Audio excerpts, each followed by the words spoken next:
Hey guys, welcome to Talking Roll Express episode 10 in your house triple header. I'm Lewis, I'm joined by Thomas, Oliver and Cammy. A few facts about triple header before we begin. It was the third edition of the In Your House pay-per-view produced by the World Wrestling Federation at the time.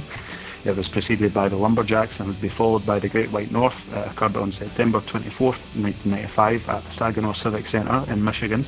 It drew an audience of 5,146 people. It was made up of 6 matches, giving it a runtime of 1 hour 54 minutes.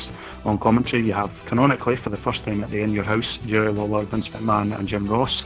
Match-wise, you have Savio Vega versus Waylon Mercy, Psycho Sid versus Henry O. Godwin, British Bulldog versus Bam Bam Bigelow, Dean Douglas versus Razor Ramon, Bret Hart versus Jean-Pierre Lafitte, and in the main event, Diesel and Shawn Michaels versus Yokozuna and Owen Hart for all 3 titles. Right guys, initial impressions of this pay-per-view. I thought it was decent. It kind of took a while to get going, but once the matches started kind of improving in quality, I thought it was quite a fun pay-per-view. Yeah, I'd completely agree with that, to be honest. I think, it was quite a turgid start, but compare that to last week, and even compare that to the Lumberjeffs, the In Your House prior.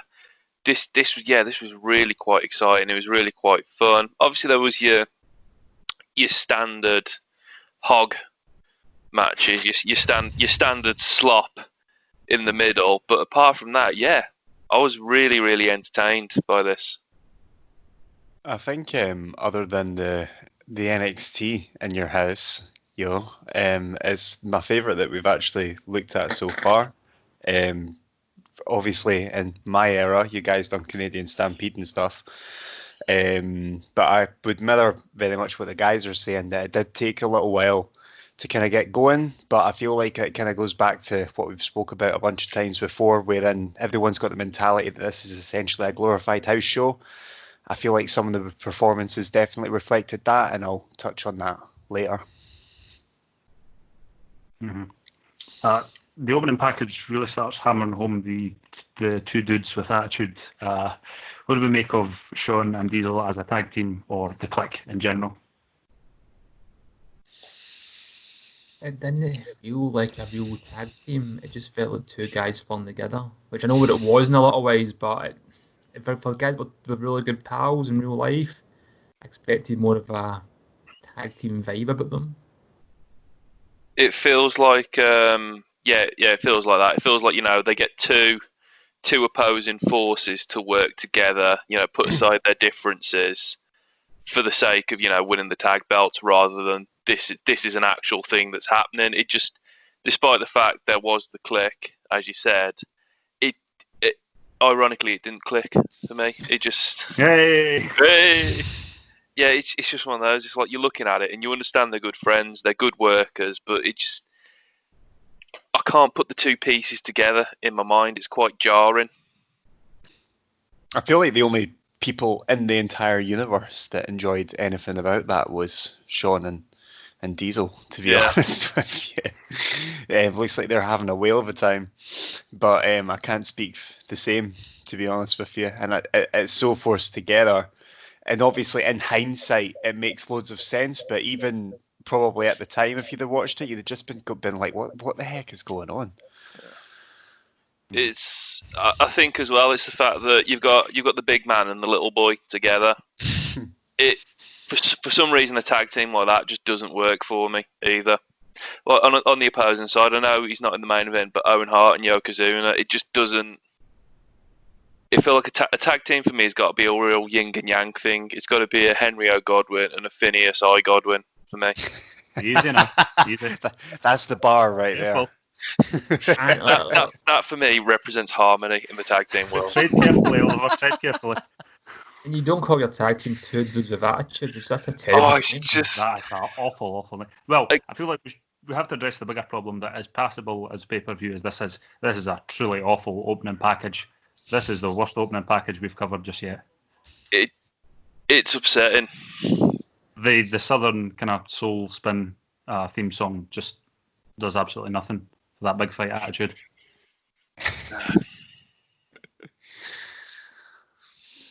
Yeah.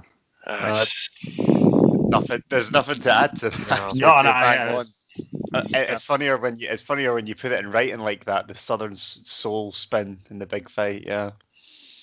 I do like the In Your House theme song though, I have to say.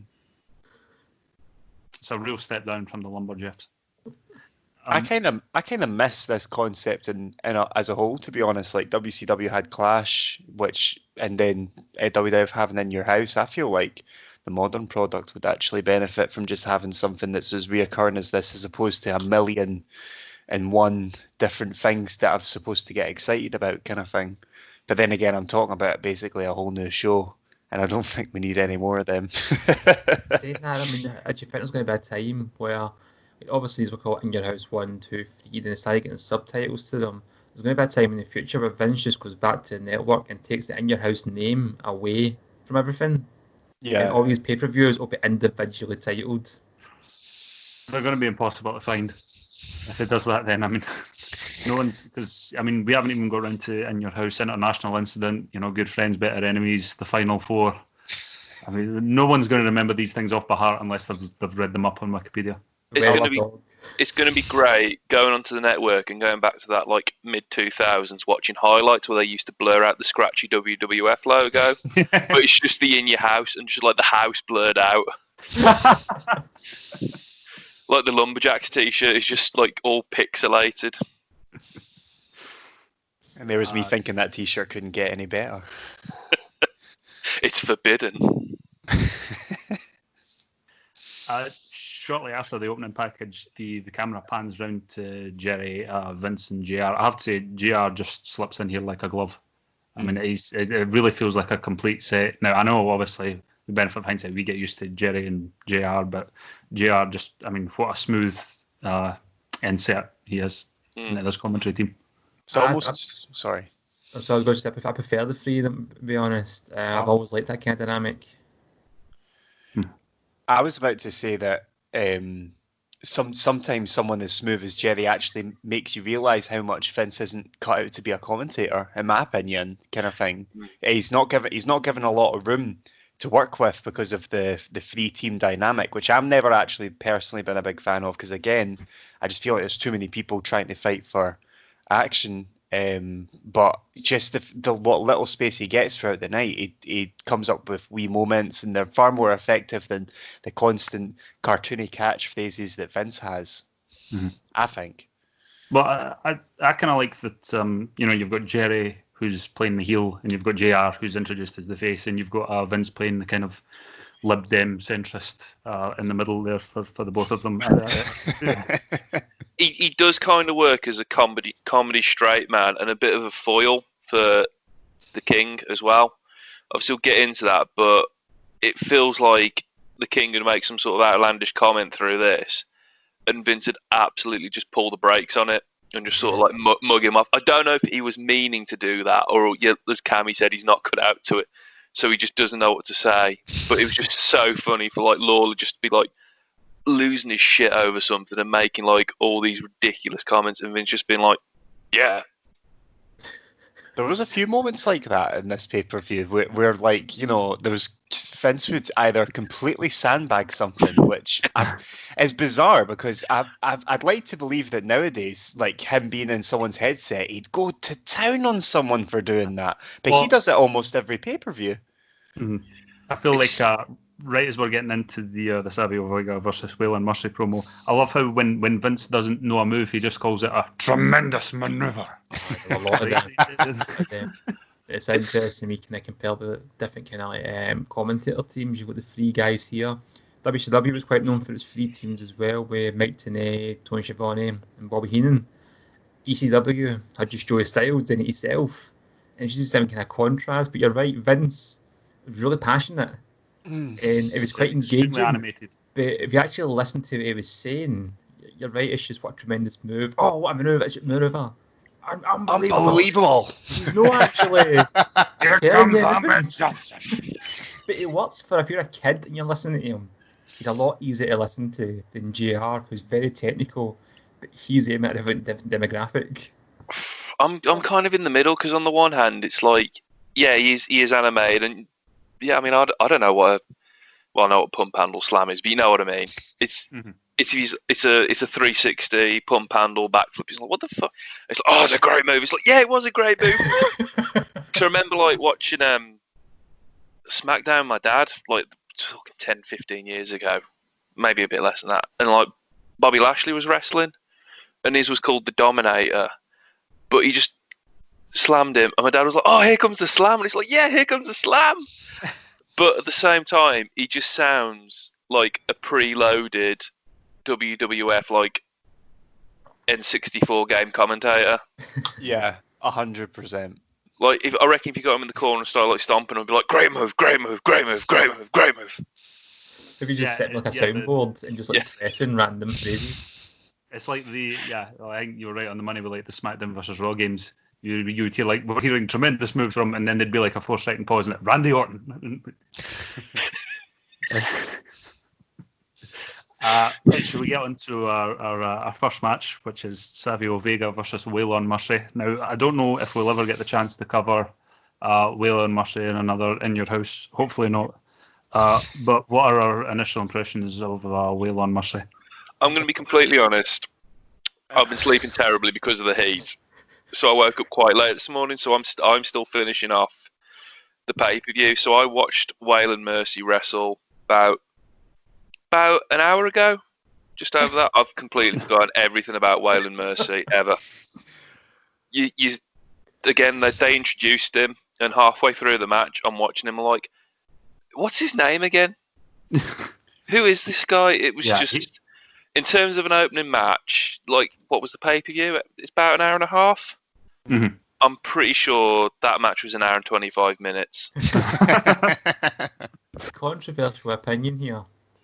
I think Waylon Mercy just arrived as a character a couple of years too early. He had this kind of like Max Cady, De Niro, Cape Fear thing kind of going on. And it didn't work in this era, but he's got a really creepy, almost cult-like look about him. It just doesn't work in this era. But I think if he came out with the Attitude Era a bit later.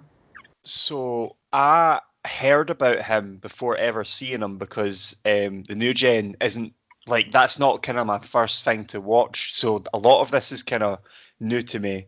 But I'd heard of him referenced when people were talking about Bray Wyatt's gimmick, modern gimmick, the Firefly, not what we have now. I don't know what you would call whatever he was doing before, but basically it was the Waylon Mercy gimmick. It was the Cape Fear gimmick. And so having heard about it, I'd built it up so much in my head. I thought, oh, that's brilliant.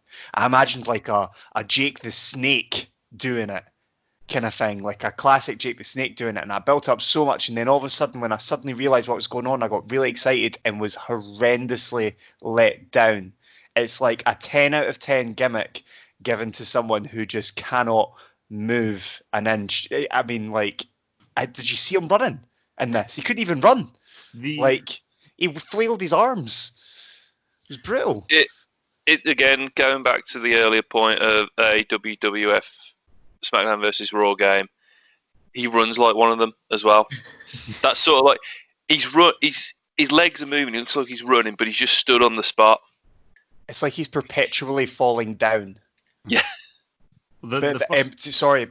Basically what I meant by that was I agree with you, Thomas, in half respect in which that gimmick would have been gold at the time of the Attitude Era, but just get the fella playing it as far away from it as possible, I think, personally. Yeah, it didn't really do much for me as a worker here, and it's interesting you mentioned the Bray Wyatt things. I actually do think Bray Wyatt credits the character as being an inspiration, which is incredible when you think about it, like how this kind of throwaway. Waylon Mercy, how many matches did they have? And he actually influenced Bray Wyatt to become something much better. It's like he's like the prototype Bray Wyatt here. He maybe could have worked better as a manager, he's not really working well as a worker. That would have been cool. Yeah. I liked it when he came out as well, and he's clearly the heel, but he's kind of like high-fiving the crowd and stuff like that, and it's just like, what the hell's going on? But it was almost like it didn't get enough chance. It was a long-term plan for this character. I'm probably giving him too much credit and benefit of doubt here. Bristol's a character that comes in, he's a bit weird, he's got a kind of creepy De Niro vibe about him, Cape Fear. he's a bad guy, he's killing worms, but he's talking to the fans, and he's got a kind of cult-like thing about him. But you need to kind of let it run its course a little, and as you're saying, Cam, he isn't that good, so yeah, just kind of go next straight off the bat, didn't it? His arm drags looked like he was slightly tapping the guy's wrist and then falling straight to his back, and then the other guy then does a front flip over him. Like, and he not only did he do it once, he clearly thought they were good enough that I'm going to do this 2 more times. And every single time it happened, I just kept losing my shit. This is by far my lowest reviewed match of, and I was really excited at the start of it. The second I saw Waylon Mercy, I thought, right, I kind of know who this is. I really want to invest in this. And I was so let down immediately. I've never been so high and hit the ground so quickly. Well, the first minute and a half of this match is 2 separate armbars by Savio Vega. And I feel like that's sort of emblematic of the entire match. I mean, I've never been so happy to see Doc Hendricks appear in the little side interview thing just to tell us what's going on. We get the Owen is nowhere to be seen call, which Ollie, they're retroactively stealing your idea. I know. It was just like, we found out Owen Hart, and I was just like, locked in the toilet. I actually quite enjoyed until I think I've got the note. I think it might be the Razor Ramon and Dean Douglas match. I can't remember. They talk about it a hell of a way too much, but I quite enjoyed throughout the night sitting there thinking, right, who's going to be his replacement? I think they actually done a few things pay-per-view wise really well. I'm not sure if I'm correct in this, but am I right in saying that when we watched the last New Gen pay-per-view, the promos, the before match promos were Coliseum video exclusives, which means if you were watching it live, you'd never have seen them. Whereas they're actually a part of the pay-per-view in this. And I thought they were really effective, especially given context of what was going on, seeing as I'm not familiar with a lot of the gimmicks and storylines at the time. And that storyline kind of rolling throughout the night was brilliant as well. I think all of that kind of helped elevate this a wee bit for me. God, I must not have liked this match because I'm not talking about it much. Sorry. No, I think you're well within your rights not to talk about it much. There's not much to really say about this match, is there? No. I was about to say nothing happened in this match for me. Like, watching it, you can usually find a spot in the opening match. You're like, yeah, okay, the match sucks, but at least there was that. This is just 2 very slow, turgid men. Just, I don't think either of them want to win either. It's interesting. This was his only pay-per-view match, but it went on to fight like Razor Ramon, Bret Hart, Diesel. I need to find these matches and see. Mercy? Yeah. All right. It actually got quite a decent push, but only that one pay-per-view match. I know the young Jeff Hardy jobbed to him. Yeah. Sorry. Yeah. I'm trying to imagine it.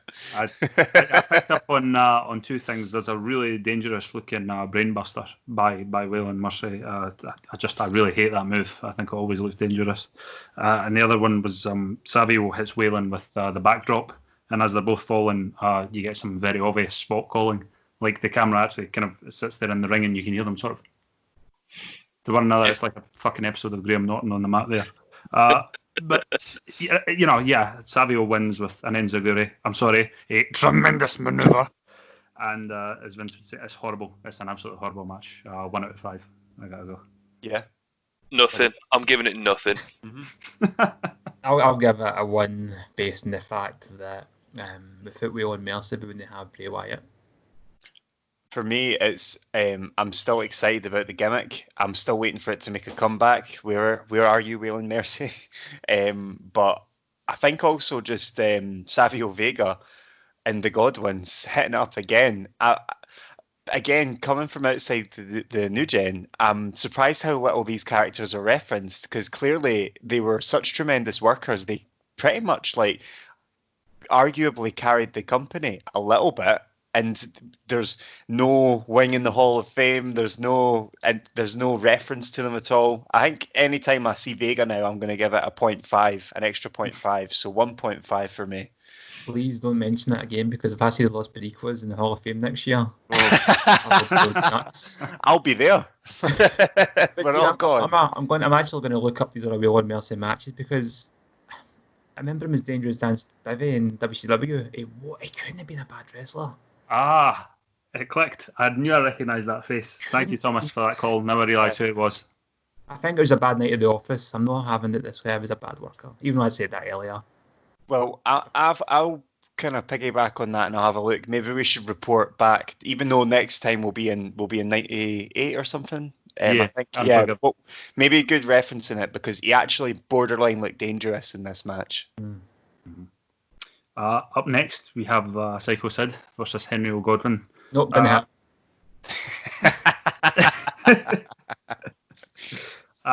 Poor Sid.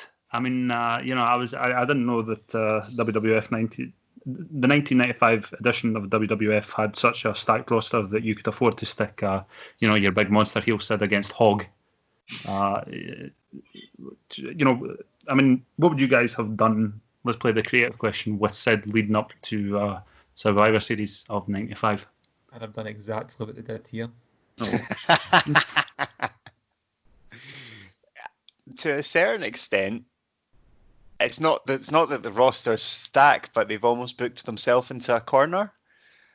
Like, what else could you have really had them do, kind of thing? And seeing as the Click was calling the shots, I doubt very much they would have, had him playing with. He's already had his run with Diesel. It's miserable at this point. Mm-hmm. It's a 2 title shots, back-to-back pay-per-views, or at least back-to-back in your houses with Diesel. The fact that I'd have took him off TV at this point, actually. Yeah, I was about to say I'd have literally given him the night off rather than giving him the indignity of having to wrestle Hog. Yeah, I was going to say I was getting that sick of talking about Hog as well. I was really looking for an excuse to get back into Godwin's territory.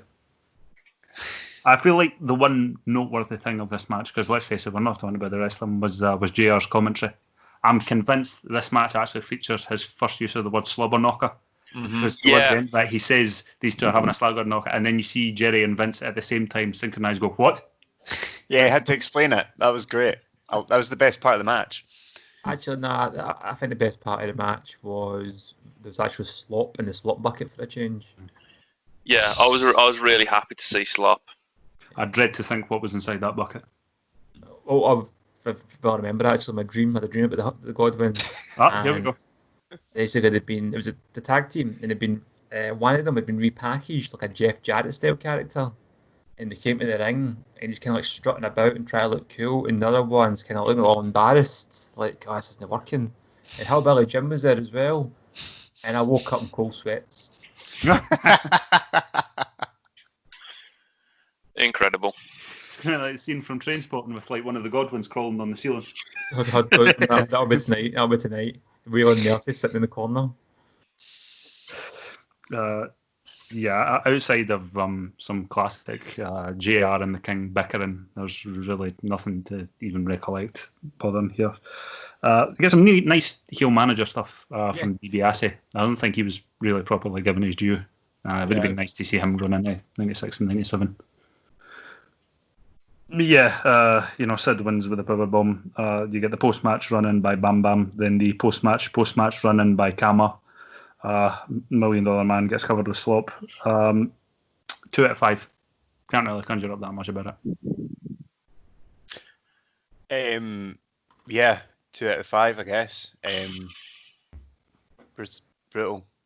I'm giving it 2 out of 5 for the slop. I'm giving it 1.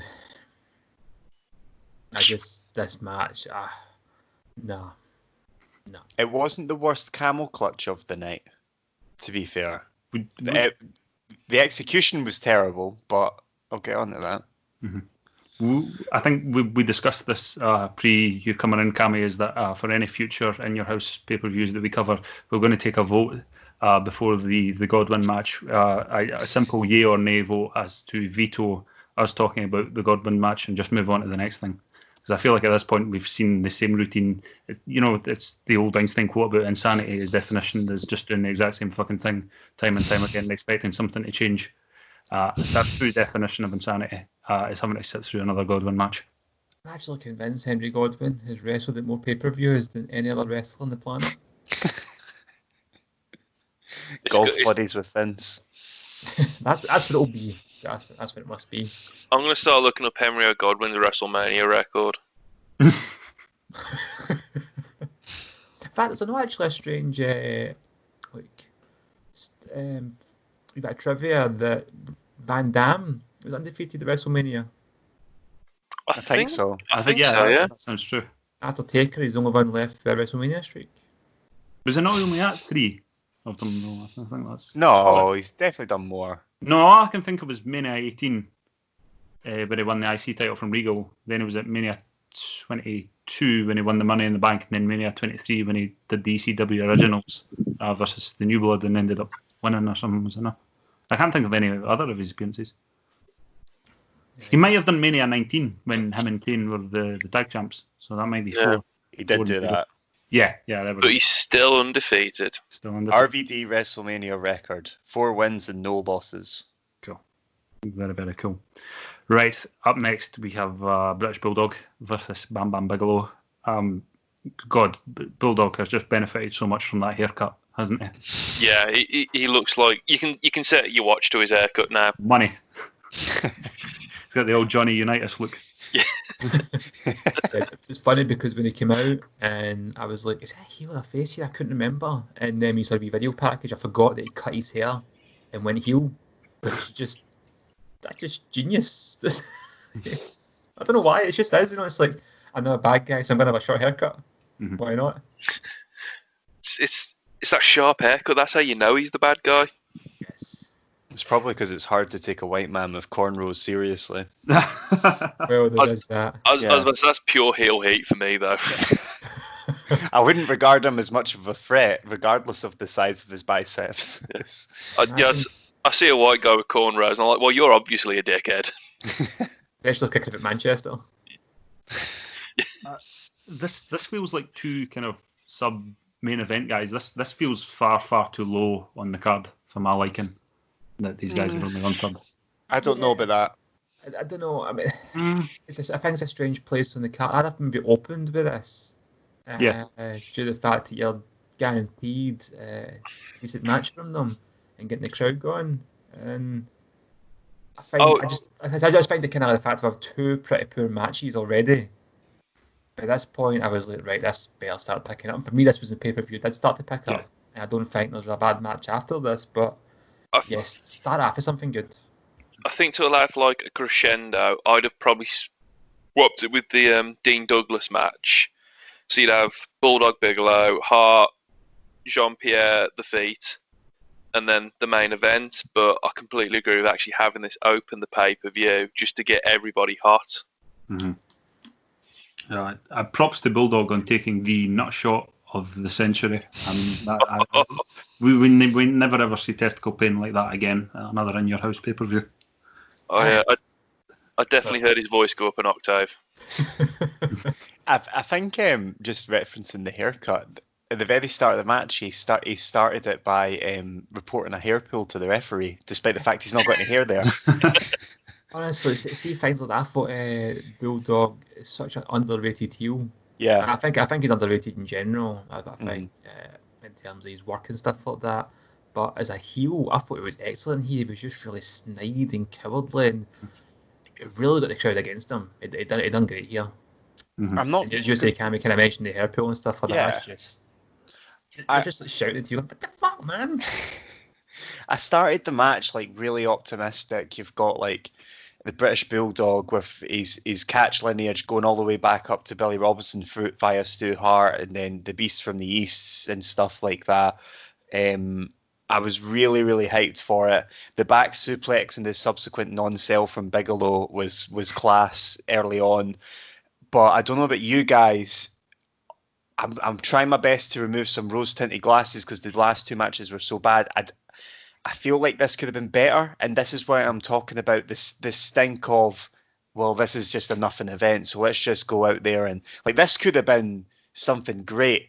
Normally when if I was to look at these 2 competitors blindly, I'd look, well, Bam Bam's on the big side. I'd understand why this slows down, but we know for a fact he can go, so why didn't he? You know what I mean? And I understand trying not to give away too much on a cheaper pay-per-view and stuff, but if you've got the opportunity, I just don't see why you go for it, especially if you're not going to get put over. From Bam Bam's point of view, if you're going to end this match on your back, at least put a bigger effort into looking like a more stronger competitor, I think, personally. Or maybe he's just think, I've touched the height, I've been at WrestleMania and had my big match there with so-and-so, and, you know, I'm just going to phone it in now, which I would never like to say about Bigelow of all people, but I was quite kind of disappointed towards the end of this match, to be honest. I felt like it built to nothing. You got a random moonsault out of nowhere from a rest hold spot. Mm-hmm. And then I think it was all finished by a power slam, as GR put it, I think. Well, I'm going to get my hot take out of the way. This was my favourite match of the night. Wow. Okay. My favourite match for the pay-per-view. I know, again, what you're saying about the moonsault. I think what helps with that is Bam Bam's moonsault never ever looks too great. I hate to invoke the name of another big man who did a moonsault a little bit better. You know, like a Vader or something. Oh, That's my one per episode. how long did we last? Half an hour? Yeah, we were in there for. Well, we only lasted 5 minutes when it came to the Lumberjeffs t-shirt. So. That's true. Yeah, there's one little weird spot in this as well is Bam Bam actually taps after being put in the Boston Crab by Bulldog, but for some reason the ref sees it and just completely unnotices it. Oh, well, the reason for this, we've discussed this before in a previous pay-per-view before we started in the podcast when we were just watching them.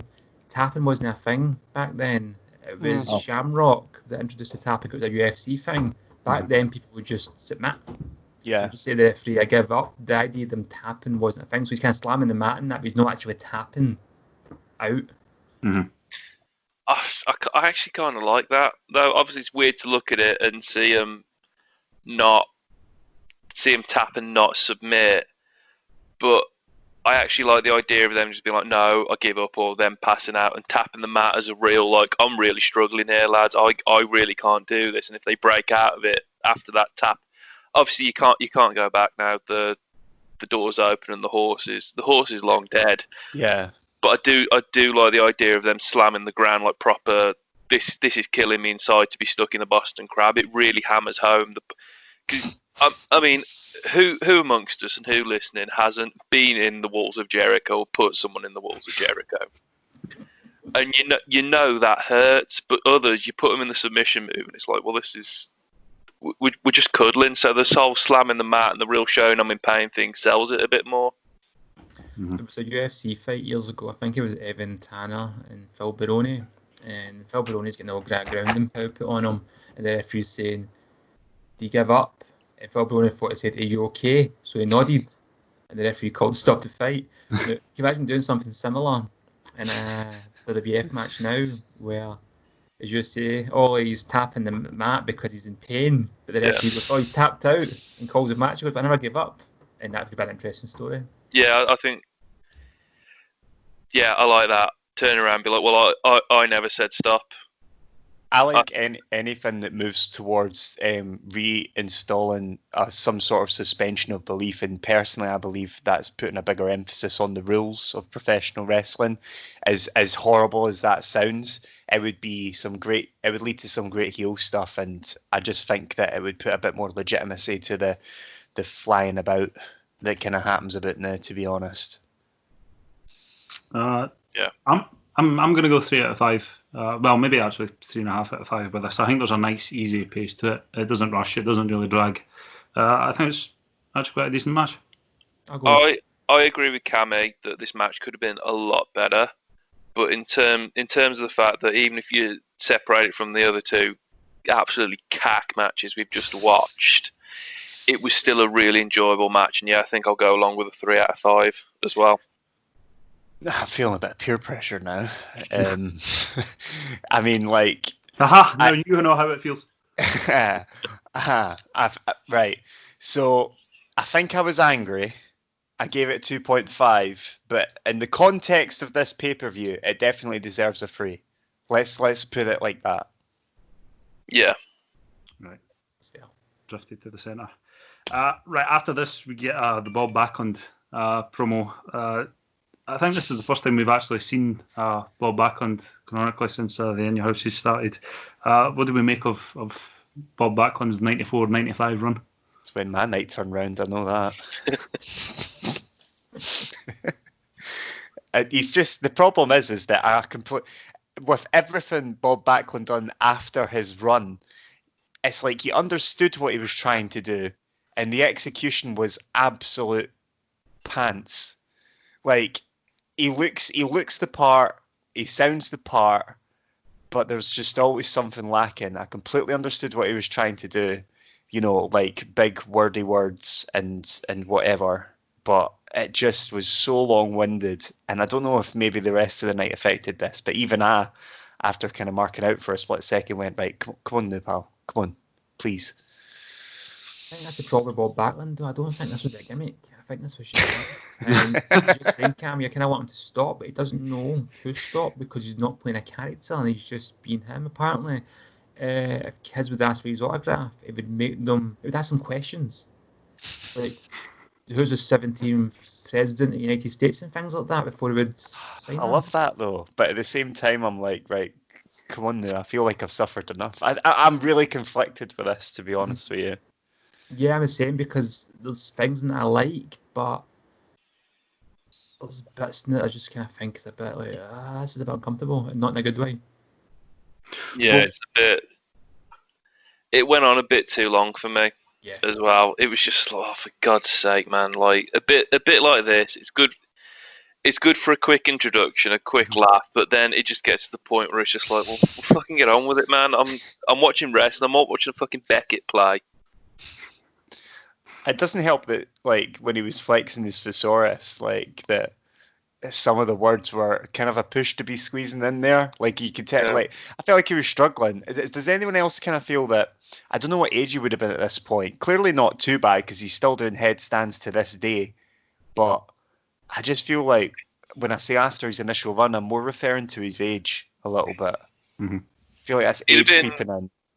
It'd have been 45. 45. Oh, Jesus. Well, right. Age plus years of being dropped on your head. Let's put it that way, maybe. I don't know.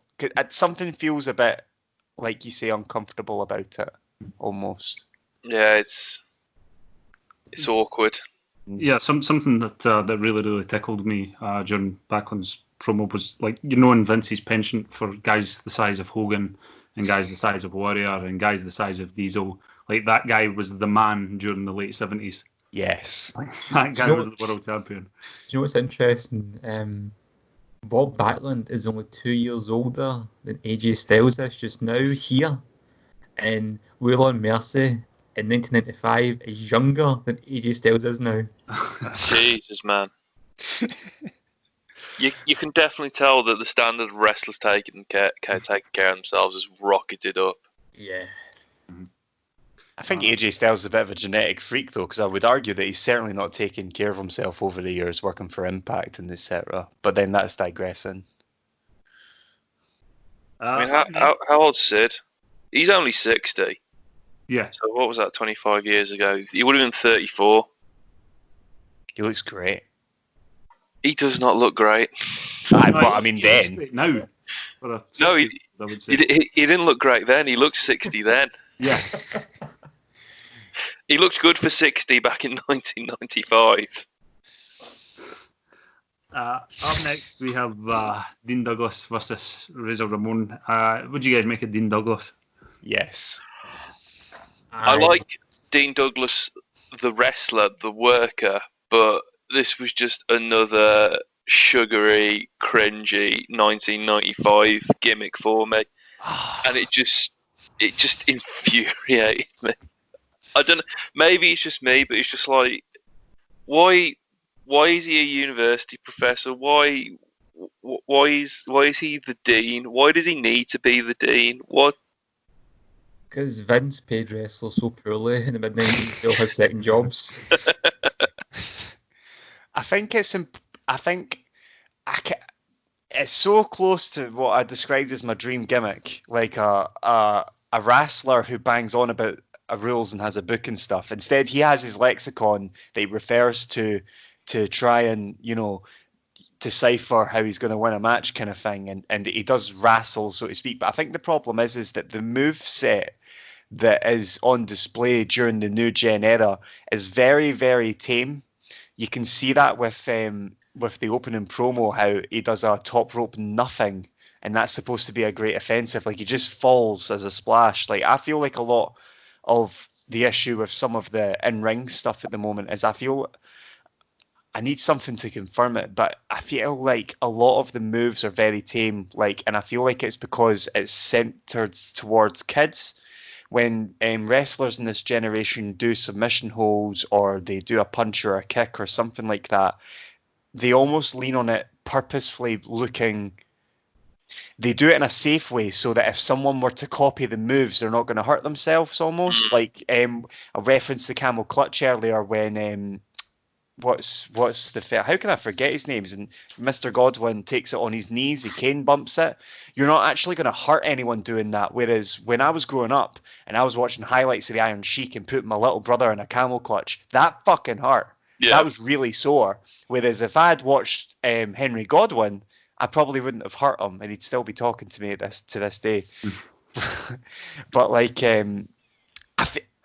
I just feel that there is a legitimate amount of that. So if you put Dean Douglas in the middle of that, where he's supposed to be a heel, he's supposed to, if you put him next to a high flyer, and then you don't allow the high flyer to do all the big amazing moves like the wow, and instead you get them to the ground, hold them there, and do rest holds and wrestle, I feel like that would be more effective than what we got here, kind of thing. I'm struggling to convey what my thoughts are here, but I feel like he is an effective heel, and the only things that are holding him back are the quite clear influences of the Clique in this match, where he might as well have not have been there, because the second that there was a victory, the 1-2-3 kid came in and overshadowed it anyway. I feel like this gimmick would get over in a generation like today, where he takes like all the high flyers, holds them down, wrestles them, bores the crowd intentionally, and has like some decent heat. Whereas back then, because a lot of it was kind of centered around what he does anyway, it's not as effective. Mm-hmm. It's a shame as well. I mean, like, you've already had before this Dean Douglas and ECW, the franchise, throwing the title down and stuff like that, and he's fucking crazy promos and the real heat he got off the kind of old timers and stuff. And this guy was like money when he walked out of the WWF, and you kind of give him this really cartoonish gimmick. I know that was the way of things at the time, but I think it done well with the gimmick based on what it was. I mean, he was saddled with something that it could have just really kind of sunk a lot easier. As you're saying, Cammy, it was I think there's a lot of kind of politics involved in this match specifically, and it didn't do him any favours as a character overall. Well, I was going to say, I think it's always interesting watching a match knowing two guys legitimately hate one another in real life, and I think you can tell, certainly during this match and subsequent kind of behind the scenes shoot interviews, that these two guys did not get on at all. You can actually see in Razor Ramon, Scott Hall's face, like the spots that get done, and like Scott will just shake his head and that, and you can tell like he's swearing at him and everything. It moves at a glacial pace as well. It's really just arm bars, axe handles, and kidney shots for the most part. Which is why I thought this was the greatest match of all time, but whatever, cool. See, I don't understand the end of this match as well. So the referee's out, and the 1-2-3 kid just decides he's going to be a referee and thinks he can call the match.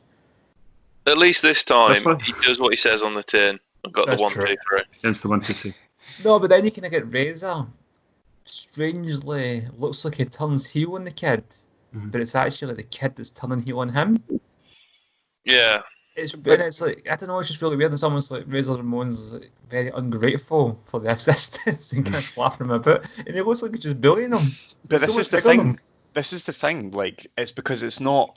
This hasn't been long term booked. This is the Clique going, I want to put my boy over, so let's just shoehorn him in here. And this is half the problem. My main problem with this match was the unprofessional way that Razor Ramon dealt with the entire thing, and especially when you contrast it with how hot the crowd were for his character, especially, and how well Dean Douglas actually worked as a heel.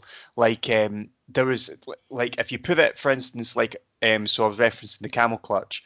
In this match, to the hard cam, Razor looks right in it, no sells it, and shakes his head, while Dean Douglas tries his hardest to sell it.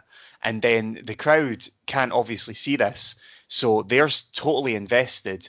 Razor eventually literally decides, he doesn't struggle, he just goes, right, I'm getting up now, and then gets on his knees, gets to the top. The crowd were loving it, and I was so frustrated because he just did not friggin' deserve it one bit. Like, that total lack of professionalism actually had me just no happy at all by the end of the match, kind of thing. It's another bit in this pay-per-view of either just something from the background letting down the actual performances, whether that be, oh, I don't need to try that hard because this isn't the A show, or, well, this isn't my pal I'm working with, so I'm not going to try that hard type thing. Little side thing here, actually cuts to Mabel and Yoko backstage, and they're being proposed as the big team up. I'd say it's bold of WWF this time to cut to Mabel in any sort of main event capacity after mere weeks after that SummerSlam match with Diesel. I think he was actually taken off TV not long after this and kind of given his release papers. Dean wins with the worst roll-up in history. It was just a total shit show. I think these guys had absolutely zero chemistry. Scott looks visibly upset throughout it, and it went on far, far, far too long. 1 out of 5. Also, the kind of the 1-2-3 kid heel turn just feels so rushed. Yeah, there's nothing really much good to say about this match, unfortunately. No. Two guys I really like, but wasn't happening here. Yeah, I just didn't go for it, to be honest. So I really enjoyed the idea of this match, and then it was quickly let down by the unprofessionalism of Scott Hall, Razor Ramon. I'll rate it 3 because it was absolutely for no fault, I feel, of Shane Douglas, Dean Douglas's. Yeah, it seems like he was ready to put a shift in despite whatever feelings they were, and the other guy was just like, nah, I'm not caring. After this, we get the trailer for In Your House 4, The Great White North. Todd Pettengill narrates the promo for IYH 4, teasing the Goldust debut and the return match of Mabel versus Taker from King of the Ring. Now, when we look at the WWF trailers that they do for upcoming things, the Goldust debut and Mabel versus Taker 2 is not really a great hook. For the next pay-per-view, is it? It's one of those. As soon as I saw the promo for it, I'm already not looking forward to watching it. If that's the best they can do, that's the best they can offer me, is The Undertaker versus fucking Mabel. I'm gonna have to pencil in a nap during that pay-per-view, man. We can veto it. Taker actually fights Mabel in the dark match here. Yeah. Again, that was weird. Goldust fights Bob Holly, Taker fights Mabel. Is it sure they then just record both pay-per-views back to back? It's got to be it. After this, we get the Two Dudes with Attitude promo. Now, there's something. I think this is the first time we've seen Shawn looking like this. He looks completely different to the way he did In Your House, the Lumberjeffs. I don't know if it's the clean shave or like the slicked back hair, but he looks like an entirely different human being than he did In Your House too. There's a weird little thing I picked up on. After this, we get Jean-Pierre Lafitte versus Bret Hart. Bret obviously gets the biggest ovation of the night. I kind of felt like we were in for a treat here, and I got a little bit let down with this match. Yeah. I quite like this match. But I know what you mean. I'm not the biggest fan of Jean-Pierre Lafitte, what we call him. I never really have been. I didn't like the character. I didn't like the pirate thing. He was stealing stuff. It was just we've had the Repo Man before. And that was rubbish. But Bret's always good to watch. It almost kind of felt like we don't know what to do with you here, Bret. So we're going to put you in a storyline where you have your jacket stolen. And I just tippled on the little lens flare on his goggles or his visor when he's being interviewed backstage. I thought that was such a cool little thing. It's like the J.J. Abrams kind of strobe lighting effect. I think it was Raw maybe 96, 97, maybe 96, in the opening package, you see the opening of this match from Bret does a suicide dive. Mhm. I was trying to watching the clips of it going, why does Bret look like he's just attacked himself? Who is this wrestler? And then I'm like years later seeing this match and going, oh, that makes sense. Yeah, there's the suicide dive where he lands on his head, and in typical Bret fashion, he just walks it off. It's incredible stuff. I think it's one of those. He is at the perfect place in the card for this pay-per-view. It just feels like he's got the completely wrong opponent.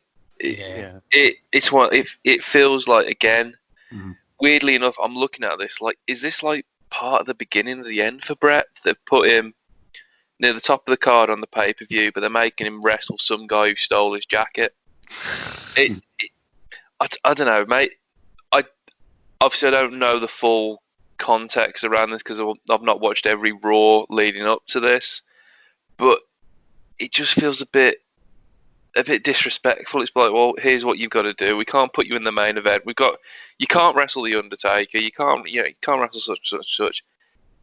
Go get your jacket back, and it just feels a bit cheap. So I was going to say, I think this storyline's actually been happening for months as well. I'm sure they mentioned Bret's jacket being stolen at the first In Your House. And if I remember, he comes into the match with Haku and isn't wearing his jacket. I'm sure his jacket's been stolen months prior, and this has been like a long-term storyline where his jacket goes missing. He wants to know who it is. He finds out who stole it, and then it's the match to get his jacket back. I'm actually amazed it's not a ladder match, and I put the jacket. Oh, that would have been sweet. Isn't stealing things the Repo Man gimmick? Yeah. So he's changed gimmick, but they just went. So like it's just a big shrug. This basically, but a testament to the man Bret Hart.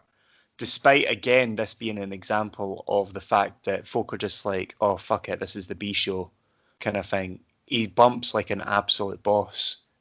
Most if not all of the match, and gives people their money's worth. Like Bret's another one who I struggle to distance the man personally from his on-screen persona, and sometimes that puts a bad taste in my mouth in regards to some of his work. But it was a prime example of why, at the time he was the best he was. Blah blah blah blah blah. Yeah, because I mean, Bret's coming off just working with Isaac Yankem at SummerSlam in the weeks prior to this. And I mean, here he's in the sub-main event with Lafitte.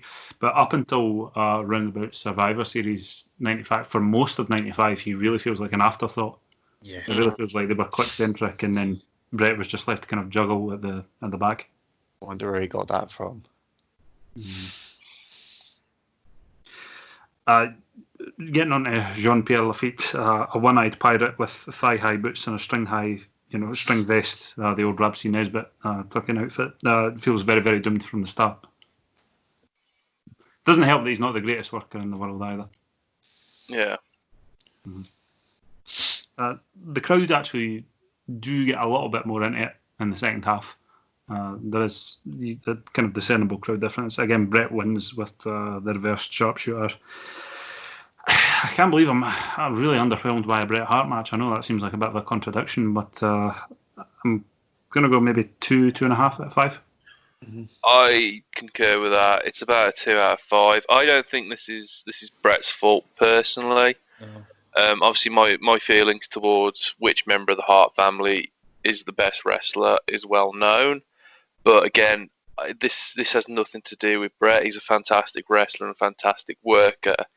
He's just having to make a storyline where he's got to get his jacket. I keep repeating, but he's got to get his fucking jacket back off this guy. And he's got to turn it into a 5-star match just before the main event on a pay-per-view. And it's just like, at no point does it work for me. See if you go to Wikipedia and look up Jean-Pierre. There's a picture of him in the ring from 2 years ago. Now, that's a gimmick I want to see now, because he looks absolutely jacked. And he just looks like a total badass. More Mad Max. Mad Max, yeah. Oh, yeah, wow. Yeah, he can steal Bret Hart's jacket. In fact, yeah, I want to see the same program repeated where he steals Bret Hart's jacket. Because Bret Hart is not getting that fucking jacket back. In Saudi Arabia. Yeah. Oh no. Oh, Get it God. booked. Get it booked. But I kind of like that if they did that now, Bret Hart would just do a complete shit on him, like in a shoot interview style of that. Because it was a real 4 out of 10 jacket as well. Here's my pitch. Dean Douglas, Bret Hart, two competitors, incredibly let down by their opponents. Scrap both matches and just put them two together. Yeah, actually, I would really go for that as well. It feels like one of those they'd really work off each other as well. You could do the excellence of execution against the excellence of elocution or something like that. Oh! Yeah. Oh. And oh man, I'm feeling good. I'm feeling good. And then you could have just had Razor Ramon, fucking Rabsy, Nesbitt, clusterfuck. Would have been fine and just slap 1 star on that bad boy and let's keep fucking moving. 5 stars, Dean Douglas versus Bret Hart. Book it for a year. That would have been a really good match. Yeah.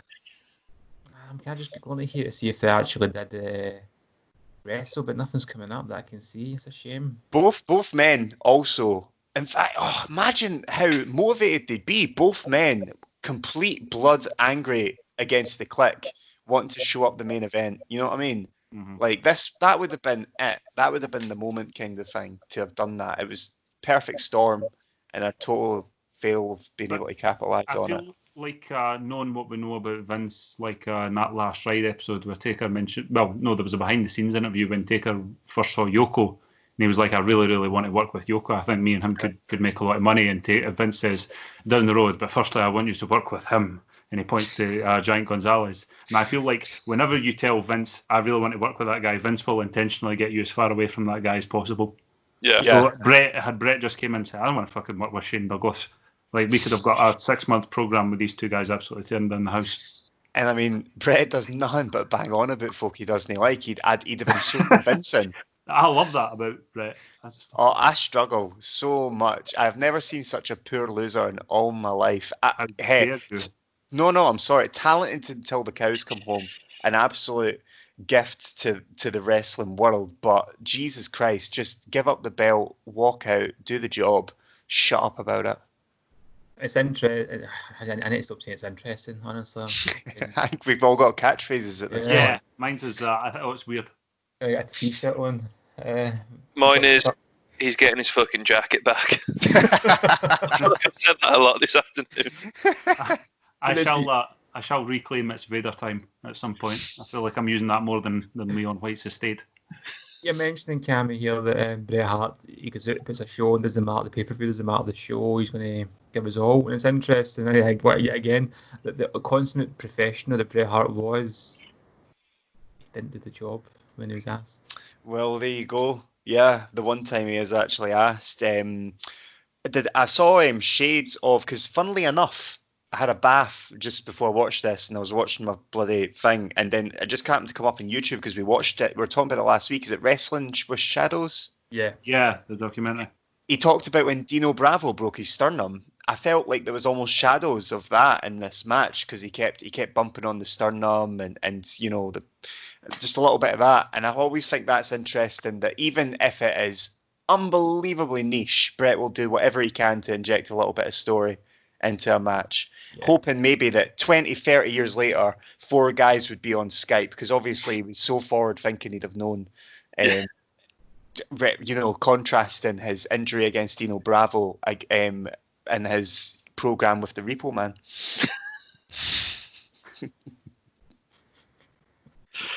It's just saying these things out loud just sounds so fucking ridiculous. And that's why wrestling is the greatest thing to have ever been made. It's the most carny thing. And Bret's the carniest thing in it. Have you guys seen the video Wrestling Isn't Wrestling by Max Landis? Yeah. I gave up on watching Max Landis content a long time ago. After American Ultra, that film we did with Jesse Eisenberg, I made a concise decision that I was never going to listen to that fucking clown ever again. His YouTube videos are great. Yeah, that's the Cammy, you've seen it. It's a cracking video. I think you'll really enjoy it. It's very, very geeky and nerdy for a wrestling fan, but it's brilliant.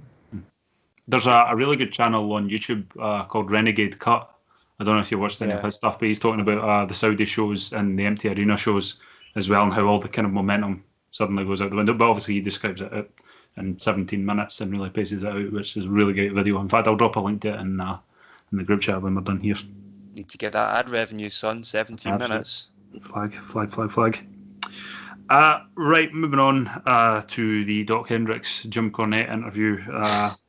Just going, the pay-per-view is called Triple Header, and the fact that it doesn't end with a triple threat match kind of feels like a missed opportunity. I know they weren't doing a whole lot of triple threats at this time, but for instance, like Shawn versus Diesel versus Yoko, or Shawn versus Diesel versus Owen would have been a much, much better main event, I feel like. I know obviously it's been retrospectively titled Triple Header, but I completely agree that you've got to split out and it's a triple threat match, and obviously if Yoko gets pinned, and then you win, then you have one man with both tag team belts. I think that worked quite well, to be honest. Having yourself having to defend the tag team belts with a range of like mystery partners, I think that worked quite well. But 3 belts, 1 match is the official tagline. So I suppose that's the point, I guess. Yeah. Would the winner have to become like tag partners with Yokozuna or something, or? I like this match, but there's just too much going on for a booking point of view. You've got the Owen Hart not appearing.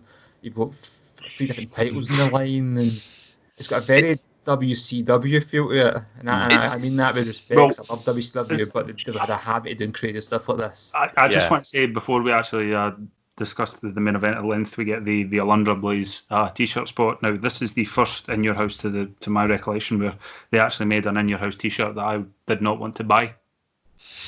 I didn't go for terrible. It.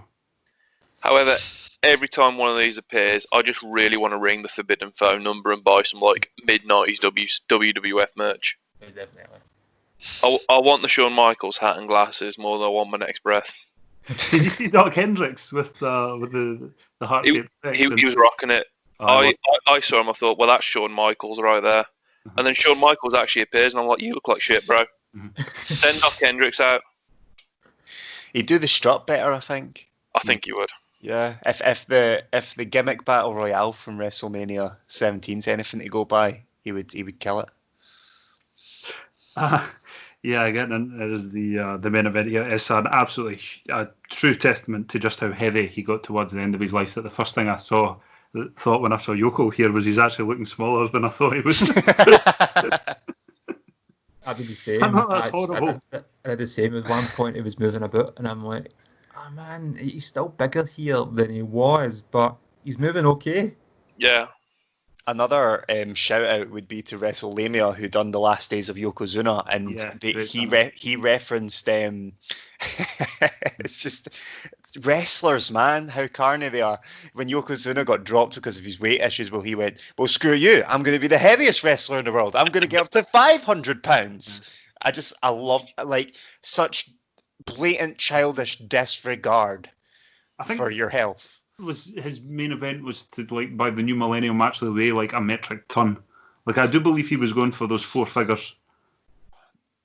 Why? I mean, it's not impressive. Technically anyone with enough money and time could probably manage it. I can't believe that WWE outflanked the Simpsons, and that actually Yokozuna was inspiration for that episode where Homer gains all the weight. Really? No. Or am I just a mark? Right, okay, cool. You have been marked, my son. I'd really like to see Yokozuna in a boo-moo now. Yeah. Well, I can just, like, at the ending of that episode when Homer's doing the press-ups and he can't get to 1, and Mr. Burns just goes, oh, I'll just pay for the blasted liposuction. That's Vince. Well, I'm pretty sure there was like, it was more, they wanted to teach him better habits, and then he just went, no, just buy me liposuction, and they outright refused. I guess you didn't get the, what's that Paul Baylor got that WWE paid for? Was it gastric bypass? Yeah, I guess that didn't exist then. because he was angling for liposuction, and the Fed told him to bugger off. They sent him to fat camp with your man Vader instead. Yeah, I was going to say they sent him to a weight loss clinic with another red-masked individual who shall remain unnamed, who was known for his perfect backflips. It's how childish Yokozuna always sounded. Like, he just sounded like a big Wayne, like going to a fat camp and then bribing orderlies to go get you the colonel. Oh, I think that's brilliant. Yeah, the Bruce Pritchard episode on Yokozuna is the stuff of legend. Like, they were talking about, like, they would film segments with him in one of these all-you-can-eat restaurants, and it was literally like he would clear the place out. And it's like, yeah, I know, again, Oliver, that quote from Ralph in the Simpsons episode. It's like, I heard your dad walked into a restaurant and ate everything in the restaurant, and they had to close the restaurant. Hey, my restaurant might get a little away. Is that some food craze mania? Oh, that's raspberry. I think it's also worth mentioning, Yokozuna, that Vince took a Samoan, made him Japanese. Oh, yeah. And you know, for years, not one person batted an eyelid. I mean, technically, up until this point, neither have we. So I mean, as soon as I found out, it's always jarred me that a Samoan man was playing a Japanese man. But at the same time, when they make a Samoan man play a Samoan man, you got Umaga, who for me was a genuinely good wrestler. Yeah. But they portrayed him as like, look at this man, he's a fucking nutcase. So maybe it was for the best that Yokozuna was Japanese, and it wasn't as on the nose as some other international gimmicks. The Wild Samoans eating the chicken just straight. Yeah. It always comes to mind, you know, and they didn't seem to care. To this day, they look back on their days fondly, if anything. For all the on the nose overseas gimmicks that the Fed have done, I think Yokozuna is the best one. Well, I have to say, Brian Christopher's commentary at No Way Out of Texas, calling Taka Michinoku slanty-eyed, has really done a 180 on my opinion on WWF's cultural sensitivity. Like, if I thought they were good before then, that just it's completely destroyed my ability to enjoy these things retrospectively. Well, you've got for me, let's just keep referencing, man.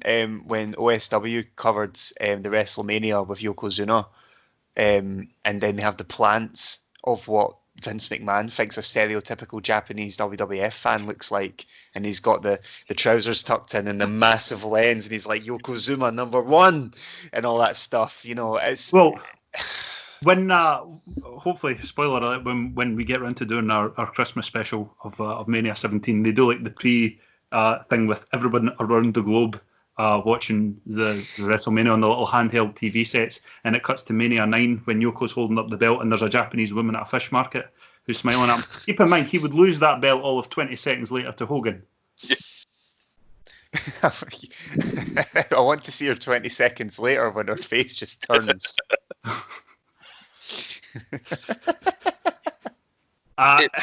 Right. Getting back to our main event.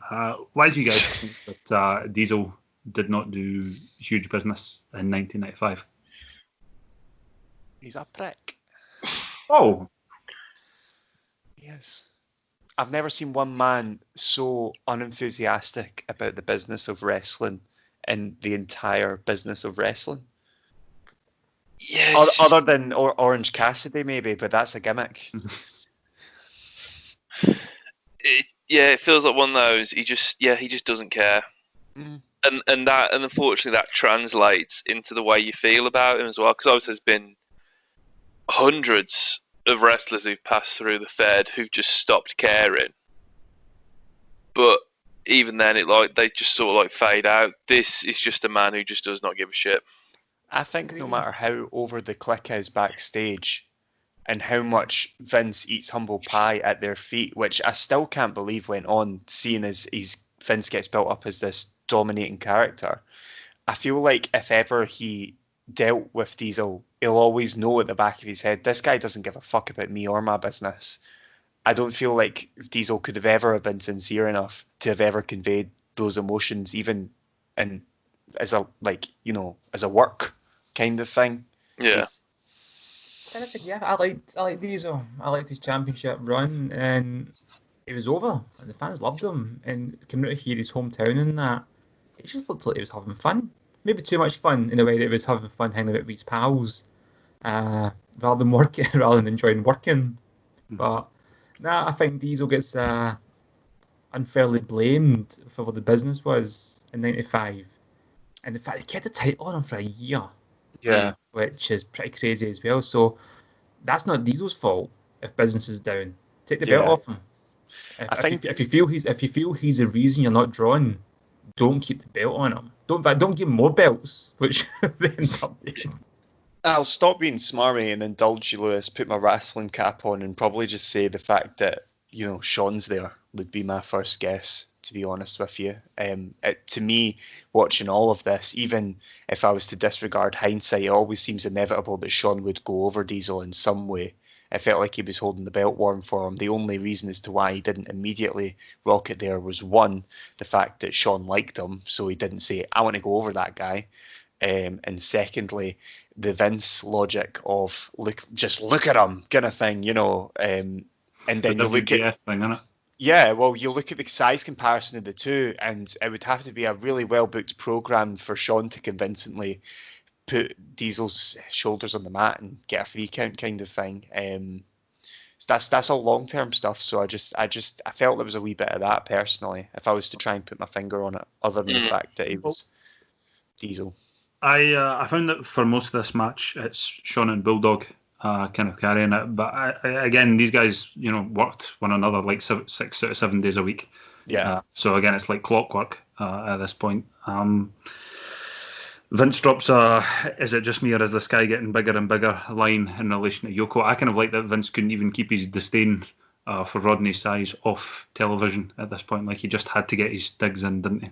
I felt like there was a lot of that from Vince. I feel like there was straight out moments where he would just say how he feels in the middle of a match, and like he wouldn't put things over. Like it's clear that the match is booked to put a person over, and Vince will just bury the guy. And that's half my problem, I think, with him commentating, is that he can't take his emotions out of it. Because again, shoe on the other foot, I'm sure he'd choose someone out for doing that themselves. Mm-hmm. Funnily enough, JR does the same thing though in AEW. He's got a habit of like if there's like a suicide diver, that's it. Oh, no, suicide dive. He can be quite snippy. I've heard of that. If he sees something he doesn't like. Is it just a case of JR is now just tired and surly? He's seen it all, and he saw it all 20, 25 years ago. Is it just a case of... Possible. I feel like it's part of, if you listen to anyone from that generation, they're not necessarily... They try their best to be pleasant about any of the modern products that are out there, but the reality is there's a undenying bias in their tone. Sort of thing, that they feel like the modern product. In fact, a lot of the blame for the modern product nowadays, guys like JR, they put it down to the talent as opposed to the likes of Vince McMahon, etc. So, read into that what you will and throw it in there. So I was about to say, especially something like this, it comes from the top down, man. Like we've seen it time and time again. You can have the best talent in the world, but if you don't get your wrestling figures to do what you want them to do, that's on you, man. Again, it's like having the best actors in the world and having a shit director. Yeah. You can't make a good film. Because these guys aren't going out and just doing a match themselves. They've got agents telling them. Yeah. It's very micromanaged in WWE.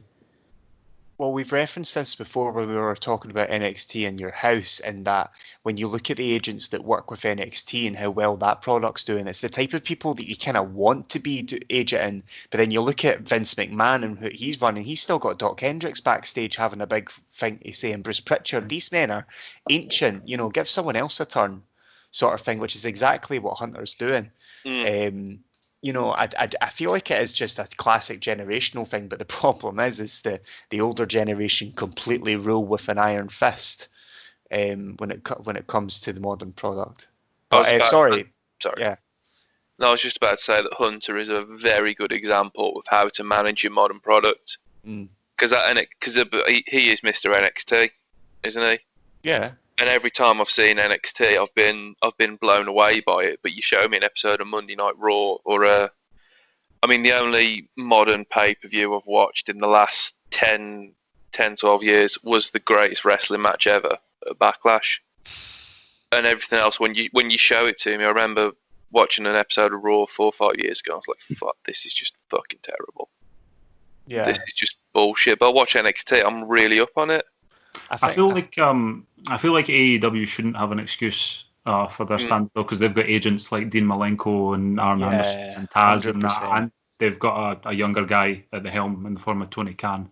I don't think there is a problem with the performances from AEW other than things being taken too far, and a lot of times the blame usually gets cited again on the performance because the performers in AEW have a lot more creative control.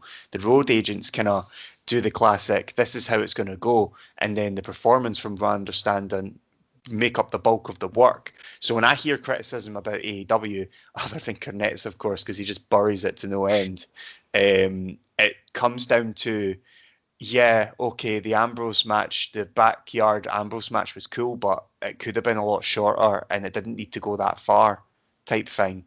That's a very good point. yeah. Sort of AEW in general, a lot of their matches do go on a bit, and I noticed that watching their weekly television programme. It may be because I'm just used to watching Raw as well, where matches are a lot shorter, and you expect a shorter match on TV, but sometimes the match is like 15, 20 minutes long, and it's the opening match, and you're like, right, not every match has to be. The other matches kind of blend in together because you're saying the performers have a lot more say in how they're wrestling. If you've got a lot of guys come from similar backgrounds and similar styles, it can all look quite samey. As GR would say, like an suicide dive. But Diesel. Yes, you know. Diesel. Diesel, getting back to... what a heel. Diesel. From my understanding, like when we covered this in the Lumberjacks, the idea of putting Owen and Yoko together was that Owen was there to do the heavy lifting, ironically, and that Yoko could take a back seat. But here you've got Bulldog and Yoko, and Bulldog had already worked a match, in my opinion, the best match of the card thus far. But it's sort of, I mean, he must be feeling mildly gassed out, putting a gassed out guy next to the 550-pound guy. This feels like a recipe for disaster. I'm amazed that this match was as decent as it was. Yeah, I enjoyed it. It's a testament to British Bulldog, though. Mm-hmm. It is one of my favourite bumps in the entire night. Where when Yoko...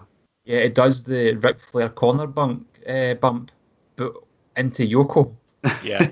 That's brilliant. It's like Yoko just stand there and do nothing, and then Yoko does well not to kill him when he falls on top of him, because he would have killed him if he just fell like a tree. Yeah. Yeah. And there's another I've bit seen in the match, that. it goes for the banzai drop, and I think if Sean didn't move, he would have died. There is actually a clip of Yoko completely sandbagging one of these developmental guys on Twitter. I saw that was the WrestleWatch page. It was one of the now the story goes that there were these two guys who completely kind of disrespected Mr. Fuji backstage, and it was a glorified squash match. And towards the end of it, Yoko just kicked his legs out and landed flat on his ass on top of this guy. And I'm amazed he didn't rupture their rib cages. Yeah. What do you think Mr. Fuji felt about the Yoko's in a character? Paycheck. I've never read or heard anything that he had a problem with it. I think for all intents and purposes, he did kind of mild act as his carer for a little bit as well, like washing his hair in the bathtub and that. We all know the stories about how it was some sort of looking after this massive behemoth of a man. That's kind of the role of managers back in the day. They were people, wrestlers, handlers kind of thing.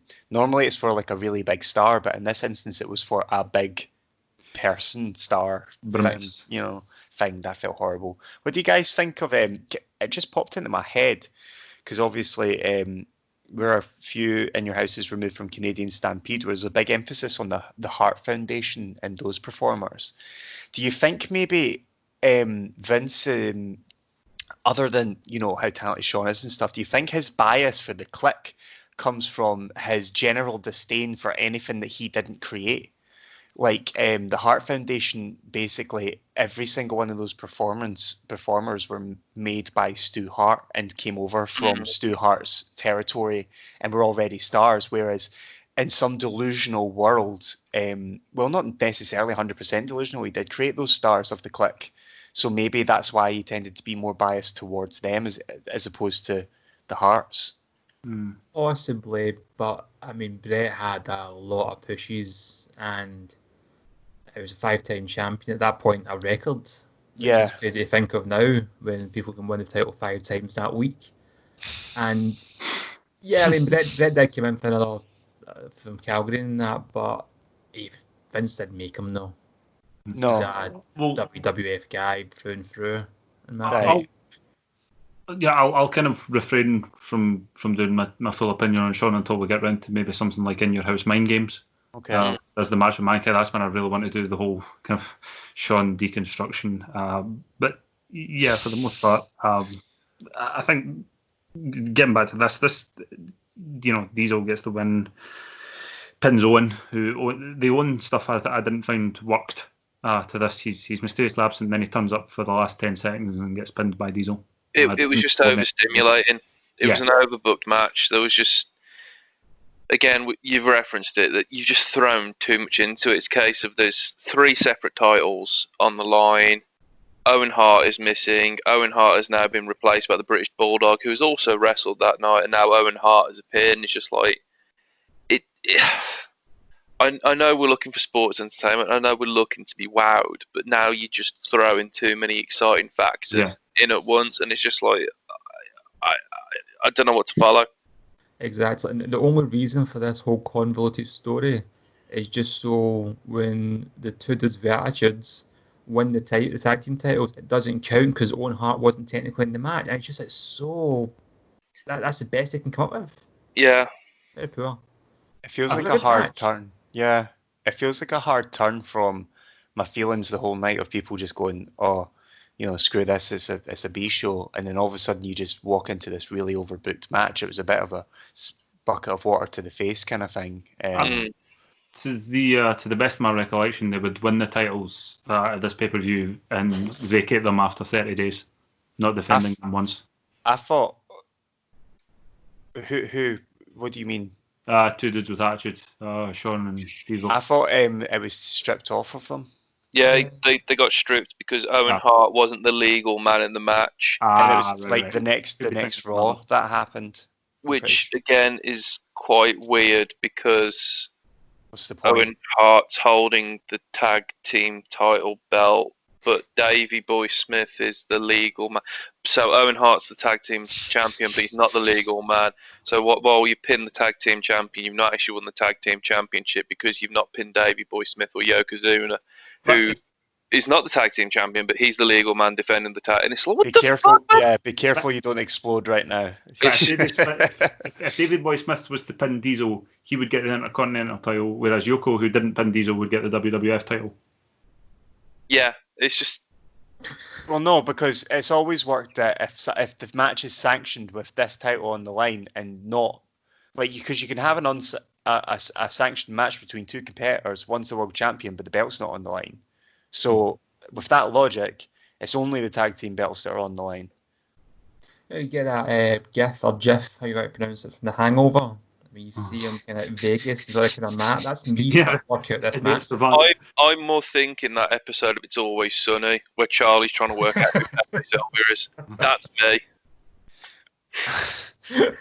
There is no Davey Boy Smith. I'm pretty sure the way they've worked it is exactly how the rules go. Like in a classic tag team match, you have to beat the opponents with the belts. So Owen's not the legal man, got pinned.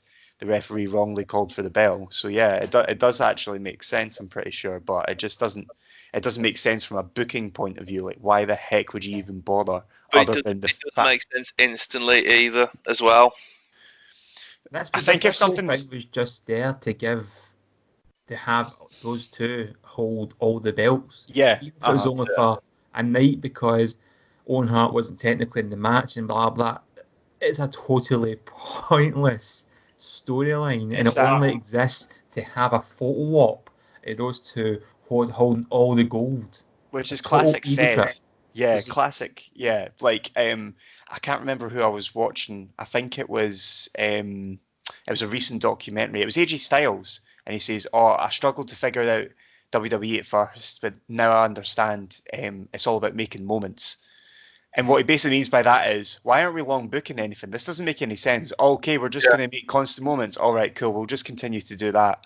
And there's shades of that all over. Even as like Razor Ramon with the 2 belts, you know, it's iconic, but it didn't mean anything at the time. That didn't make a lot of sense either. And it came about by complete coincidence because Sean failed a steroids test and didn't want to give the belt up. So it came about through pure happenstance. Yeah, it's basically the only point of this is for a photo op, which is unfortunate because it sullies the titles and it sullies the other competitors in the match, and just kind of I'm interested to see the next In Your House kind of thing, because I'm wondering how long the Click's control kind of goes for. This feels like a kind of peak moment almost for me. September 5 Clickamania is running wild. Yeah, the thing is, Cam, the next In Your House. If you think the Click have a stranglehold on the Fed here, the next one will really piss you off, especially considering who's at the front of it. Okay.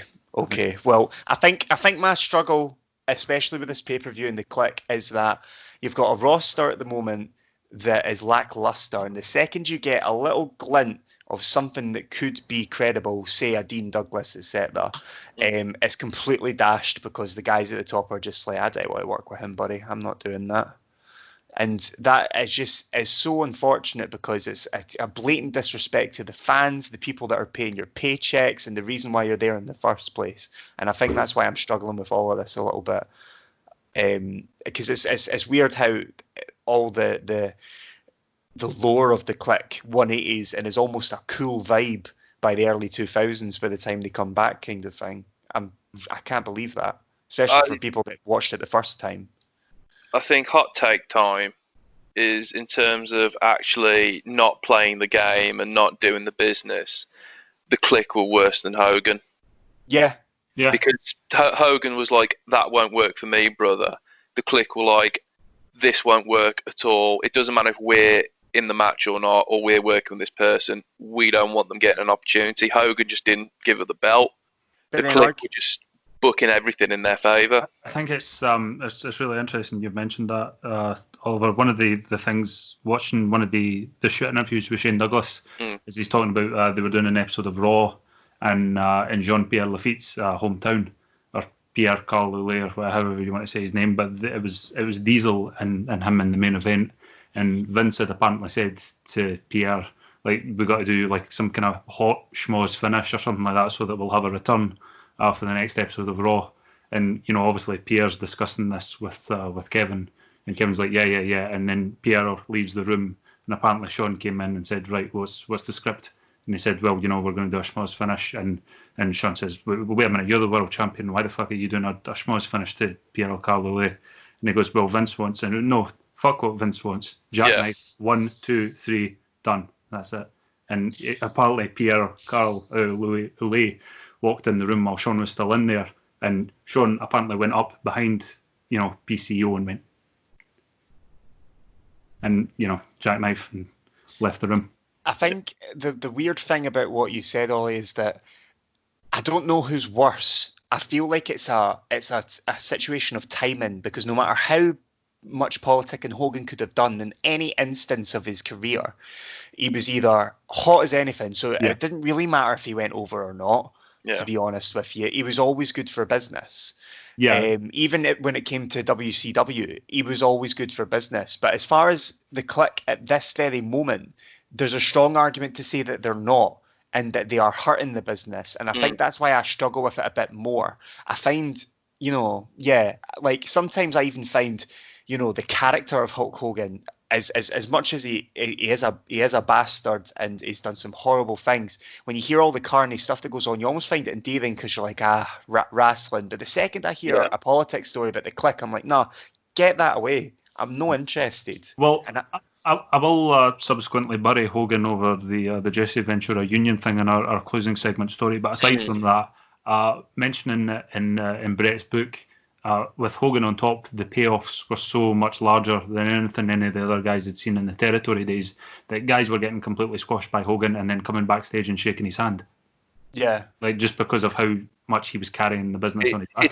It's because Hogan was the guy. Even if you lost to Hogan, you were wrestling Hogan. It reminds me of when people are talking about Stone Cold Steve Austin walking out of the WWFE. I can't remember at that point in the early 2000s, and he cited the reason he was disappointed in himself is because he knows that the image of the top guy in the locker room is, when that guy's here, we're all making more money. And so when he walked out, he felt he had let the guys down, because then subsequently they weren't making as much money. And again, that kind of roots back to the click were bad for business. So this is just childishness going on, and a complete FU to everything in the wrestling business ever was, and even still to a degree is the now. So in summation, 5 stars for the Dudes with Attitude versus Yoko and Bulldog then? Nah, I'm just kidding. 3. I'm going to go 3 out of 5. I'm going to go 3. Yeah, I'll go 3. It was a good match. It was just, again, it was just too overstimulating, and obviously when you distill it and you break it down, the ending and the result makes sense, but to look at it in the second, it's like trying to work out what the fuck's going on. I like how we literally talked about everything else that's ever happened in wrestling besides this match. There was so much going on. It happened so quickly that to cover it, it's difficult.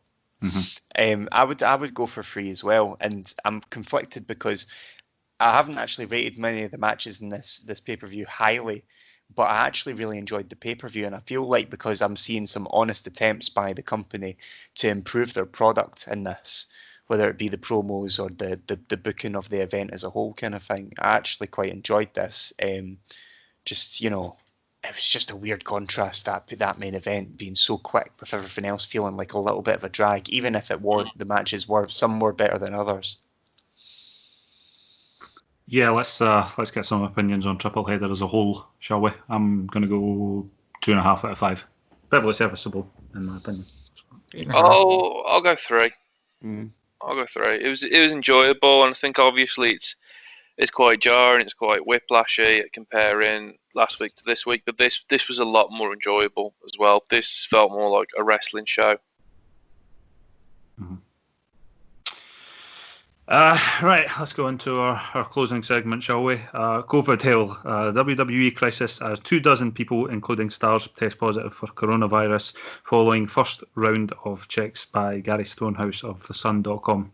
Now, I have to say, Ollie, I'm expecting a full-on Butler rant here. So, well, I am obviously completely shocked and surprised by this news that at least 24 WWE personnel have COVID-19 after the fact they've been working through the biggest fucking pandemic the world has seen for some years. It's actually quite confusing that this has happened. I mean, who could have foreseen it? It's one of those. As soon as they said, we're going to start working, we're going to start taping, you're going to have people locking up, you're going to have people in close proximity, you're going to have fucking WrestleMania in the middle of this fucking pandemic. It just said, well, yeah, everyone's going to get it. And it's one of those, obviously, you've got incredibly fit people working now. Maybe if this had happened even like 10, 15 years ago, when there were guys with serious substance abuse problems and weakening their bodies, it probably would have been a lot worse. But the sheer fact you've had the selfish pig ignorance to continue working through the... Who fucking... Honestly, what Vince could have done, he's got the network, he has got years... 42,000 tapes in the library. Petaflops of archive footage. You could have an hour special dedicated to Triple H scratching his ass on a Monday instead of Raw, but you've chosen to continue working through the middle of this pandemic. Now, obviously, this is going to seem quite hypocritical from our angle because we enjoyed the NXT pay-per-view. Yeah. However, I'd probably feel a lot better never have seen that pay-per-view happen and everyone was at home until it's safe. As you said, 5,500 people have been diagnosed with COVID-19 in a day.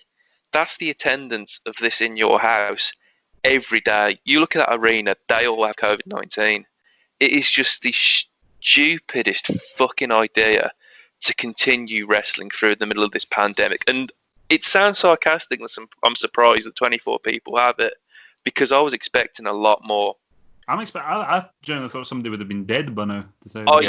I genuinely think it might not be a top-line superstar. It might be a road agent. It might be someone who wipes Vince's ass is going to die from COVID-19. And despite the fact profits are at a record high, it will absolutely tank Vince McMahon's profits. There'll be the lawsuit. There'll be the stock. The people turn their back on the company. I mean, you've got Trump in the White House at the moment, so I think the political consequences of someone dying of COVID at WWE will be minimal. I mean, this is you're in a country led by a guy who rang up after Vince McMahon's limo was blown up to see if he was all right. And a sidebar to that, obviously it's been the anniversary of that. And someone replied to remembering it being remember that Donald Trump rang up WWE to ask if this guy was okay.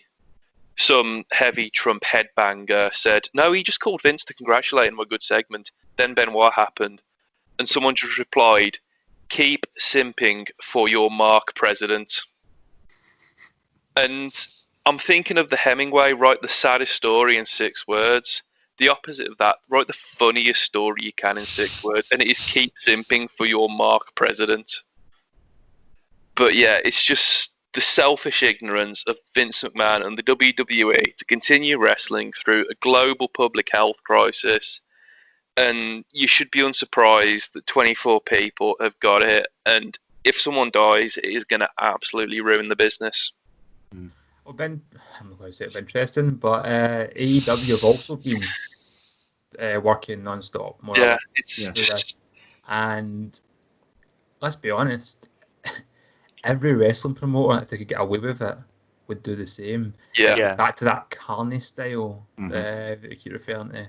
And WWF, or the big dogs, they're going to get the brunt. And now that has happened, they're getting rightfully slaughtered for it. But AEW must be shitting it a little. Well, again, if I can just say a little thing here. Reading the article, they highlight Renee Young, who's the commentator who went to Twitter to confirm that she had her case. Now, again, obviously, me not following the modern product, I don't know if her boyfriend or her husband is John Moxley, who's the AEW World Champion. He's actually been pulled off television as a result of this. So you have your World Champion is effectively MIA. In AEW, WWE has actually inadvertently hurt AEW as a result of this, which I think is obviously part of Vince's master plan. The Performance Center in Florida, which I have to say is bumfuck valley with regards to COVID, because I mean you saw the footage from the beaches in Jacksonville. The Floridians just don't give a fuck, health or personal hygiene. So yeah, you've got to point that. And again, I almost my jaw smacked off the floor when I found out it was from Wednesday to Thursday, or from Tuesday to Wednesday. Florida reports an average of 5,500 cases each day. I think, from what I've read and heard, that the procedures in AEW are far more concrete, weirdly, just bizarrely, than that of WWE's. There's been and that's only because WWE's been so shocking. There's been people reporting of they're not testing the people that are behind the screens, like the family members and the trainees. They've not been testing them, or if they have been testing them, they'll test one person per group because they're like, why bother wasting a test if one of yous have or don't have it, then clearly the rest of yous don't. Type logic, things like that. Just a complete negligence, to be honest. Which is, I think, the thing that just makes this more ludicrous is that there's no company you could point at with more resources to have been able to have done. It would have been questionable regardless, but they should have been able to have done this in the most efficient way possible, and they haven't. And not only have they not, but it's through sheer ignorance and penny pinching that they've done it, which is the part that makes it gross. It's also the fact that top line wrestlers have been punished for refusing to work through this. Yeah. They were always vindicated, and now they've been more vindicated. But you've got someone like Roman Reigns who's had leukemia, who's going to have a weakened immune system, being like, actually, I don't want this virus that will likely kill me. and he's been made out to be the bad guy when you've got a man running a corporation who's pretty much throwing his employees to the slaughter. Well, all I'll say in closing is if this doesn't drive the guys to unionise the minute this all blows over, then they absolutely deserve what they get. I mean, I know that it was quite funny. There was the tweet that WWE put out yesterday saying, "What's the greatest betrayal in wrestling history?" And somebody, quote tweeted it saying it was when Hulk Hogan ratted on Jesse Ventura for trying to start up a union in the late 80s after Mania 2. And again, it's just, I think there's so little protection for the workers nowadays. I mean, they always think that there's the big money in that, but again, as we've said countless times again, there's no paid days off. No. There's no pensions. There's no post life. You're either an agent or you do the festival circuit till you rot. I'm praying that the guys unionise after this. And again, going back to Jesse Ventura, it was funny what he said. Jesse Ventura did end up joining a union, but he ended up joining the Screen Actors Guild union as a result of starring in The Running Man and Predator with Schwarzenegger. So his opinion was after it's like, well, fuck, I'm not going to go back and start a union now. I've got my union, I'm safe. If they're not willing to unionise, the fact that it's been on this long and they haven't unionised is absolutely ridiculous, because Vince will just use fear tactics and bootlickers. I don't want to say any names in general, but his name rhymes with Beth Gollins, who is partial to a bit of bootlicking. But yeah, I'm just praying that the guys end up forming some kind of unite. Hopefully you get a big guy. I can imagine someone like Cena leading the charge. Maybe not. No, this all comes down to money at the end of the day, because if you're going to be brave enough to go up against Vince McMahon, you've got to wave your income goodbye. And with how volatile wrestlers' futures are, you can see why they're not brave enough to do it. I feel like what will likely be, if it were to ever happen, it will come out of the hashtag speaking out movement from the independent scene. They will likely unionise first after this, because otherwise they're doomed. If they don't unionise and make better attempts to protect their workers and people in the industry, then you're going to see promotions fold. So the likelihood of them starting a union is far more likely, and by the time they've done it, you'll be looking at the situation. Well, I mean, they're not even quote unquote proper professionals, so if they've got a union, why haven't I? And that's the only way I could probably see the ball rolling from this point, to be honest. I would not want to be in the boots of any of the current roster, because Vince has scorned people for much less, and you're talking about your family's whole income probably for most of these people, and it'll disappear overnight if you start talking about a union, I think, because the only way that a lot of Vincent's shows, especially the main rosters and stuff, work is via that union, and the way that it's still using the way the old business works. It's so interesting, because he's picked and chose what he moves forward with. He's decided to adopt the tagline of entertainment as opposed to wrestling, because entertainment means he doesn't get taxed as a sport, but he continues to keep the backstage politics, the way that people are expected to work for their money. It's an opportunity, not a career. Yeah, the independent contractors line is just complete horseshit, though. I mean, what else are they supposed to do on a side? It's not exactly like they can work at Subway, every other day of the week, is it? But it's difficult. Obviously, you have a union idea with WWF and WWE, and Vince can quash that, but WCW didn't have one. TNA, ECW, now AEW, there's other promotions out there, and big promotions and bigger promotions that have been and gone. It could have done the same thing. Yeah. But it just, for whatever reason, the Vince has obviously been a big driving force. I'm not saying he should get off scot-free with it, but he's not the be-all and end-all when it comes to the union thing. Other promotions could have led the way, and really revolutionised the business, but they haven't, because anybody in charge doesn't want it. Yeah.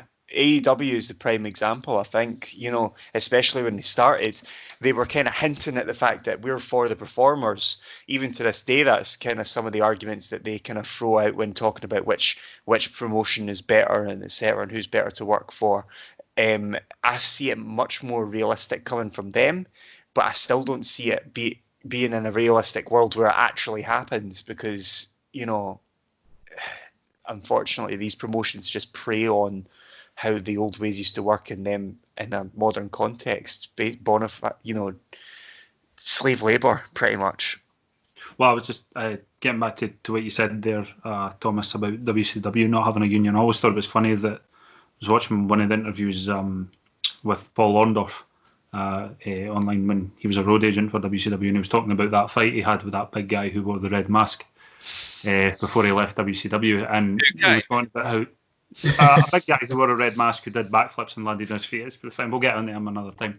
Was it Kane? But he was talking about the television crews, the lighting operators, the boom operators, the TV studio people, the people who cut the tapes for each episode. They were unionised. The television crew was unionised. It's only the talent that's not really unionised. I just think that's absolutely eye-watering. They did have guaranteed contracts, though, even as far back as the days of when, WCW had not long lost NWA. They had guaranteed contracts, which did give them a heck of a lot more power than the Fed did, and it's a lot of the reason as to why they had no problem pinching the talent as well, because people always think it's because the likes of Scott Hall and stuff, they left for more money. They never ever left for more money. It was because they had guaranteed money, and they only had to work so much and so often, and it was more centered towards them. They were more given kind of like actors contracts, albeit without the union. There's always room for some shady goings-ons, but it was a heck of a good step in the right direction. And the fact that it wasn't adopted in the early 2000s by the Fed, even when they were bringing these performers back along, that was kind of the opportunity they had to do it. When those performers were coming into the locker room and talking about their old contracts to the present roster, probably had the present roster there going, man, that must have been sweet. And here's me having kicked my arse to try and win this ratings war, and I'm worse off for it. Yeah. Right, guys, I think that's us safely encapsulated all the week's events. Right, shall we next Sunday in your house Unforgiven? That sounds good. Thank you to everyone for listening. Excellent, guys. Looking forward to this one. It'll be good. Thanks, everyone. See you later, everyone. Take care, lads. Thanks for listening.